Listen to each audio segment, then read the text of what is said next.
what I always like to say in the stock market is the best CEOs in the world, they actually work for me. Why do they work for me? Because I buy shares of their company, i.e. equity ownership, and the value of those shares continue to grow as they do their job well, right? Them and of course, all the other employees that work in the company. And so I don't have to report to Tim Cook. I don't have to work for Apple, but I own Apple stock, and Apple stock makes me a great deal of profit, right? So rich people do the right things, but wealthy people own the right things.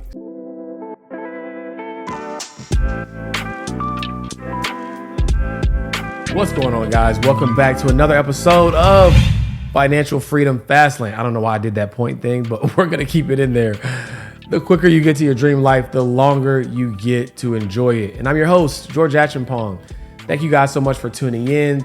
I know we switched days on you, and now we're Financial Freedom Fastlane on Fridays. But I think that's good because now we get to head into the weekend and you get to take these gems and figure out how you're going to leverage them to make sure that your next week is extremely great and extremely productive. So what I wanted to do is take this episode to give you 5 of my 24 principles of prosperity. Now you might be asking yourself, well, why not give us all 24? If I gave you all 24, it would be like an hour and a half, right? Because y'all know I can get long-winded. But I want to give you 5, right? Maybe I'll do some more later. Maybe I'll even do like a little booklet on it or something. I don't know. But should I do like a 24 principles of prosperity booklet? Because like these are the things that I live by, right? These are the mental frameworks and the philosophies that have really shifted my perspective on how I do life and how I view the world. So it might be helpful for you, which is why I wanted to use this video to give you at least 5 of them. So let's get started. All right. The first principle of prosperity that I want to give you is that wealth is made through concentration, but it is preserved through diversification, right? And what I mean by that is oftentimes you hear people talk about having 7 streams of income, which I agree with, but it's not in the way that most people think about it. Sometimes people think they need to have 7 different hustles, 7 different jobs, be good at 7 different things.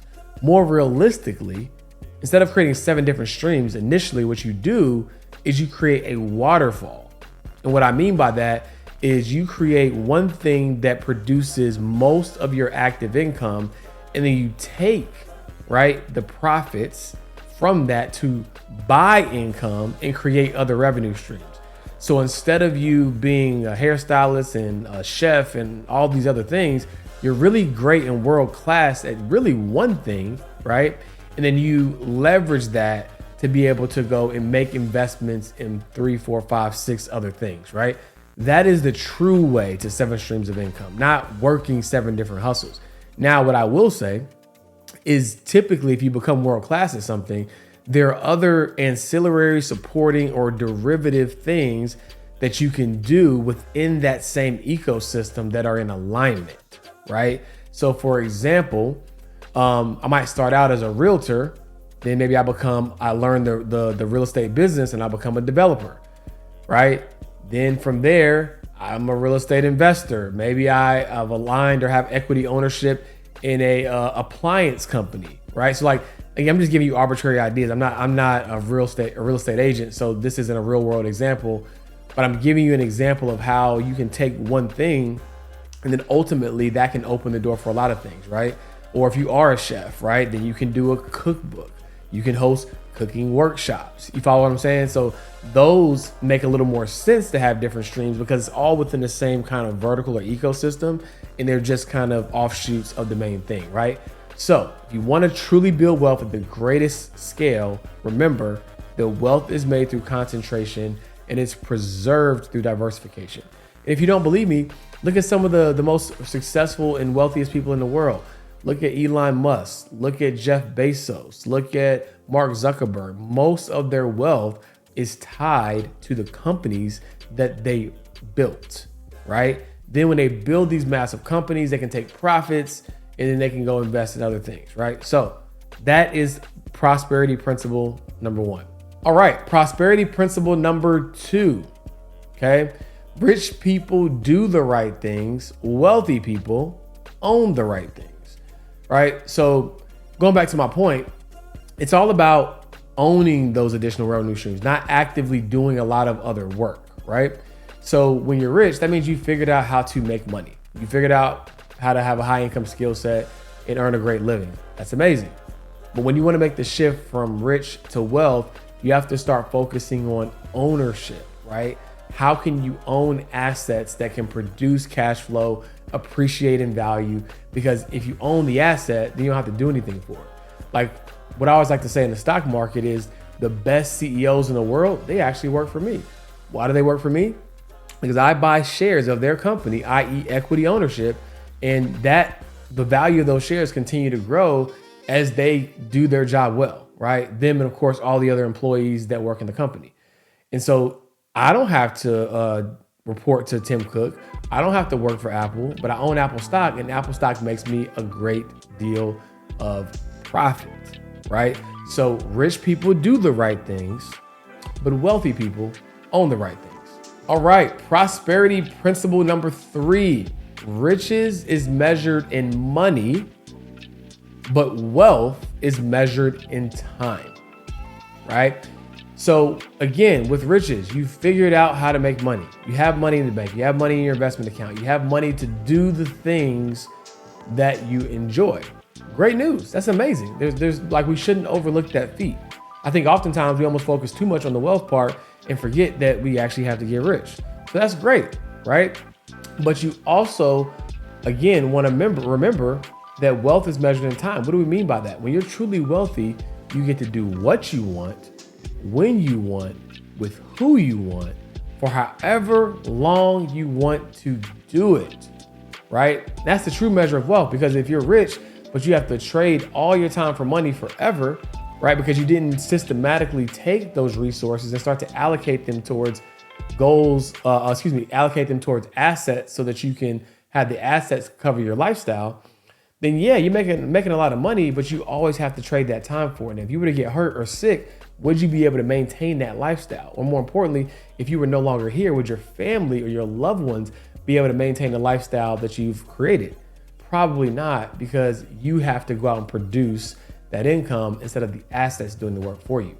But when wealth is measured in time, you get a chance to spend time with the people that you love, spend time doing the things you love, spend time going to the places that you love.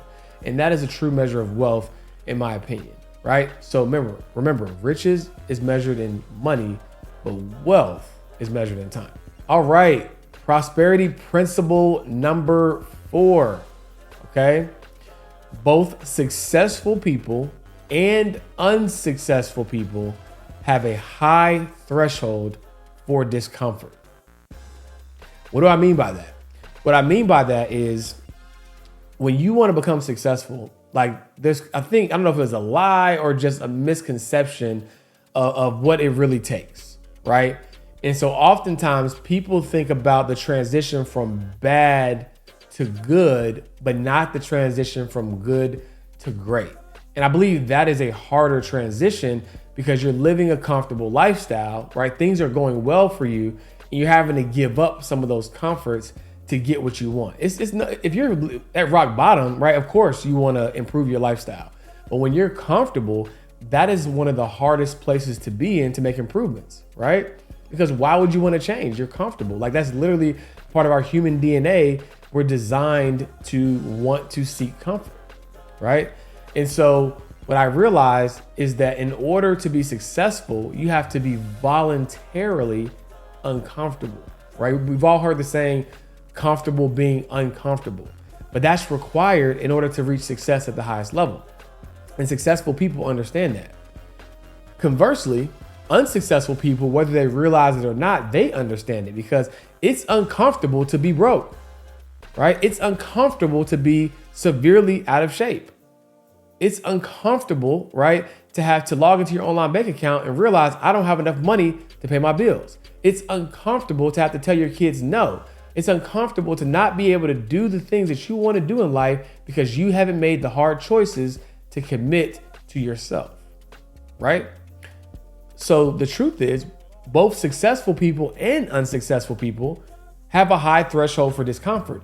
You just have to choose and pick your poison. The big difference is, For successful people, that discomfort usually is right now in the present. They have to make an active choice today to do something uncomfortable that will yield results that will make my life more pleasurable and comfortable down the road, right?